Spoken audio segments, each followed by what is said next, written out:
Қазақтың асыл азаматтары табысқа өзі ғана жетуді мұрат тұтпай, қанаттас әріптестері мен соңынан ерген бауырларын қолдауды ұмытпаған. Оның белгісі мына қолтаңба.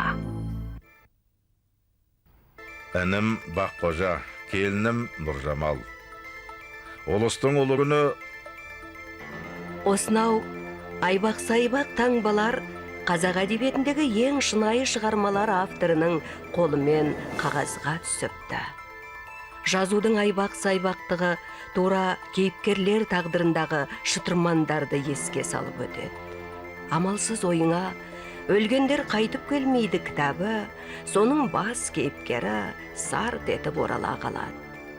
Я, бұл Бердібек Соқпақбаевтың қолтаңбасы. Өз өмірін өзек еткен «Өлгендер қайтып келмейді» кітабында Бердібек сталиндік жүйенің адамдарды қалай нақақ күйдіргенін, одан кейінгі жүйелердің адамдарды қалай алдауға салғанын ашып айтты, ашынып айтты. Қолтаңбадағы шытырман жазу балалар тағдырына да қатысты. Менің атым Қожадағы бас кейіпкердің өзі қаншама от пен судан өтеді. Жекпе-жек пен балалық шаққа саяхат кітаптарында да солай. Тіпті Гаухар мен Аяжан сынды аяулы кейіпкерлері де заман зобалаңынан зардап шегеді. Осының бәрі саяси сауаттылар социализмнің сара жолында тұрған заманда Бердібек Соқпақбаевтың бөлек соқпақтағы жазушы болғанына мәңгілік дәлел. Олыстың ұлы күні есіктеріңді аттап дәмдес болды. Армандарыңа жетіңдер. Осы қолтаңбаны алған 76 жылы тұңғыш кітабы жарық көрген Баққожа Мұқаев аға тілегін жерге тастамай арман жолымен биікке самғап келеді. Қазақ әдебиетінде Бердібек көзін ашқан таза, тұнық, шынайы бастауды лайлаған жоқ.